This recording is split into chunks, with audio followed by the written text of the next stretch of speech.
ಇನ್ನು ರಾಜ್ಯ ಕಾಂಗ್ರೆಸ್ನಲ್ಲಿ ಪದೇ ಪದೇ ಮುಖ್ಯಮಂತ್ರಿ ಬದಲಾವಣೆಯ ಮಾತುಗಳು ಕೇಳಿ ಬರ್ತಾ ಇದೆ.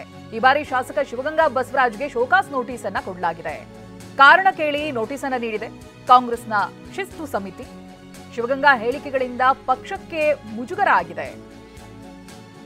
ಹಾಗಾಗಿ ಕಾರಣ ಹೇಳಬೇಕು ಅನ್ನೋದಾಗಿ 7 ದಿನಗಳ ಒಳಗೆ ಈ ನೋಟಿಸ್ಗೆ ಉತ್ತರವನ್ನ ಕೂಡ ಕೊಡಬೇಕು ಅನ್ನುವಂತ ಸೂಚನೆ ಹೋಗಿದೆ ಶಿಸ್ತು ಸಮಿತಿಯಿಂದ.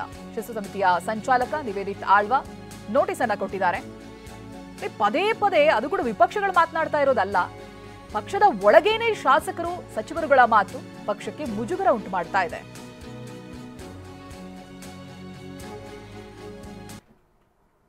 ಡಿಸೆಂಬರ್ ಡಿಕೆ ಸಿಎಂ ಆಗ್ತಾರೆ, ಅವ್ರು ಜನ ಕೌಂಟ್ರ್ ಕೊಡ್ತಾರೆ, ಅವ್ರಿಗೆ ಕೌಂಟ್ರ್ ಕೊಡೋದು ನಾನೇ ಮತ್ತೆ ಅಲ್ಲಿವರೆಗೆ ಬಿಟ್ಬಿಡ್ರಿ ಬೇಡ.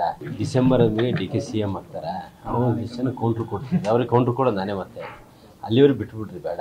ಡಿಸೆಂಬರ್ ಡಿಕೆ ಸಿಎಂ ಆಗ್ತಾರೆ, ಅವ್ರು ಜನ ಕೌಂಟ್ರ್ ಕೊಡ್ತಾರೆ, ಅವ್ರಿಗೆ ಕೌಂಟ್ರ್ ಕೊಡೋದು ನಾನೇ ಮತ್ತೆ.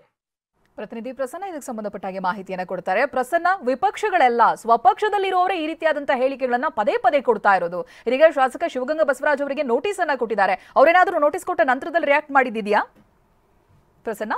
ಚೈತ್ರ, ಇದುವರೆಗೆ ಶಿವಗಂಗಾ ಬಸವರಾಜ್ ಅವರು ಪ್ರತಿಕ್ರಿಯೆಯನ್ನು ಕೊಟ್ಟಿಲ್ಲ. ಈಗ 1 ತಾಸಿನ ಹಿಂದಷ್ಟೇ ಇದೀಗ ಶಿವಗಂಗಾ ಬಸವರಾಜ್ ಅವರಿಗೆ ಕೆಪಿಸಿಸಿ ಶಿಸ್ತು ಪಾಲನಾ ಸಮಿತಿಯಿಂದ ನೋಟಿಸ್ ಅನ್ನು ನೀಡಲಾಗಿದೆ. ಕಾಂಗ್ರೆಸ್ನಲ್ಲಿ ಗೊಂದಲಗಳು ಪದೇ ಪದೇ ತಾರಕಕ್ಕೆ ಏರ್ತಾ ಇದ್ದಾವೆ. ಮುಖ್ಯಮಂತ್ರಿ ಬದಲಾವಣೆಯ ವಿಚಾರಕ್ಕೆ ಸಂಬಂಧಪಟ್ಟ ಹಾಗೆ ಮತ್ತು ನವೆಂಬರ್ ಕ್ರಾಂತಿ, ಡಿಸೆಂಬರ್ ವೇಳೆಗೆ ಮುಖ್ಯಮಂತ್ರಿಗಳು ಬದಲಾಗ್ತಾರೆ, ಹೊಸ ಮುಖ್ಯಮಂತ್ರಿ ಆಯ್ಕೆಯನ್ನು ಹೈಕಮಾಂಡ್ ಮಾಡುತ್ತೆ, ಈ ರೀತಿಯ ಹೇಳಿಕೆಗಳನ್ನ ಕಾಂಗ್ರೆಸ್ನ ಶಾಸಕರೇ ಕೊಡ್ತಾ ಇರೋದ್ರಿಂದಾಗಿ ಸಾಕಷ್ಟು ಗೊಂದಲಗಳು ಪದೇ ಪದೇ ಹೇಳ್ತಿದ್ದಾವೆ. ಮತ್ತು ಈ ರೀತಿ ಹೇಳಿಕೆ ಕೊಟ್ಟ ತಕ್ಷಣ ಮತ್ತೆ ಅದಕ್ಕೊಂದಷ್ಟು ಮಂದಿ ನಾಯಕರು ಹೇಳಿಕೆಗಳನ್ನ ಕೊಡುವಂಥದ್ದು, ತಮ್ಮ ನಾಯಕರ ಪರವಾಗಿ ಸ್ಪಷ್ಟನೆಗಳನ್ನ ಕೊಡುವಂಥದ್ದು, ಈ ರೀತಿಯ ಗೊಂದಲಗಳ ಕಾರಣದಿಂದಾಗಿ ಕೆಲವೊಂದ್ ಕಡೆ ಇಡೀ ಕಾಂಗ್ರೆಸ್ನ ಪಕ್ಷದಲ್ಲೂ ಕೂಡ ಸಂಘಟನೆಯ ವಿಚಾರದಲ್ಲೂ ಕೂಡ ಸಾಕಷ್ಟು ಗೊಂದಲಗಳು ಹೇಳ್ತಾ ಇದ್ವು. ಕಳೆದ 10-15 ದಿನಗಳ ಹಿಂದೆ ಇಕ್ಬಾಲ್ ಹುಸೇನ್ ಅವರು ಕೂಡ ಇದೇ ರೀತಿಯ ಹೇಳಿಕೆಗಳನ್ನ ಕೊಡಲಾಗಿತ್ತು. ಆಗ ಕೆಪಿಸಿ ಅಧ್ಯಕ್ಷ ಡಿ.ಕೆ. ಶಿವಕುಮಾರ್ ಅವರಿಗೆ ಎಚ್ಚರಿಕೆಯ ನೋಟಿಸ್ ಅನ್ನ ಇಕ್ಬಾಲ್ ಹುಸೇನ್ ಅವರಿಗೆ ರವಾನೆಯನ್ನ ಮಾಡಿದ್ರು.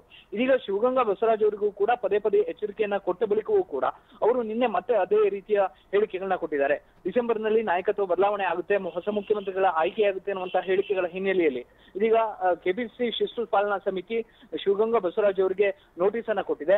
7 ದಿನಗಳ ಒಳಗಾಗಿ ಉತ್ತರವನ್ನ ಕೊಡಬೇಕು ಅಂತ ಹೇಳಿ ಕಾರಣವನ್ನ ಕೇಳಿ ನೋಟಿಸ್ ನಲ್ಲಿ ಸ್ಪಷ್ಟವಾದಂತಹ ಒಂದು ಗಡುವನ್ನು ಕೂಡ ಹಾಕಲಾಗಿದೆ.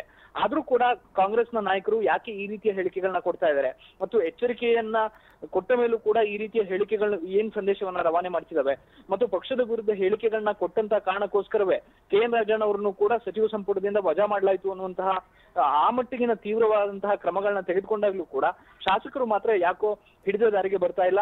ಹೇಳಿಕೆಗಳು ಪದೇ ಪದೇ ಹಳಿತಾ ಇರೋದ್ರಿಂದಾಗಿ ಕಾಂಗ್ರೆಸ್ನ ಗೊಂದಲಗಳು ಕೂಡ ಬೇರೆ ಬೇರೆ ರೀತಿಯ ಬೆಳವಣಿಗೆಗಳನ್ನ ಪಡಿತಾ ಇದ್ದಾವೆ. ಚೈತ್ರ, ಥ್ಯಾಂಕ್ ಯು ಪ್ರಸನ್ನ ಮಾಹಿತಿಗಾಗಿ.